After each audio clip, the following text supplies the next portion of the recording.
జీవితం మొత్తానికి నరజన్మకి అత్యంత గొప్ప తిథి ఏది అంటే మహాశివరాత్రి.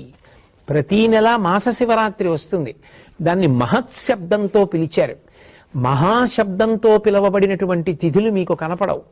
మహాశివరాత్రి అంటే ఇక ఇంతకన్నా నువ్వు ఉపాసన చేయడానికి తేలికైనటువంటి రోజు రాదు. అందుకే ఆ రోజు మీరు తెలిసి చెయ్యండి, తెలియక చెయ్యండి, కొన్ని కోట్ల రెట్ల ఫలితాన్ని భగవంతుడు అనుగ్రహించేస్తాడు. ఏదో ఎవరో శివరాత్రి ఏదో భగవంతుడి దగ్గరికి ఎడదాం ఇవన్నీ ఆలోచించలేదు. ఆయన ఆవు కట్టుకొయ్యి నుంచి పలుపు తప్పించుకు పరిగెత్తింది, ఆయన ఆవు కోసం పరిగెత్తాడు. ఆవు శివాలయంలో దూరింది, ఆయన దూరాడు. ఆవు శివాలయం చుట్టూ తిరిగింది, ఈయన ఆవు కోసం తిరిగాడు. ఆవు బయటికి పోయింది, ఈయన బయటికి పోయాడు.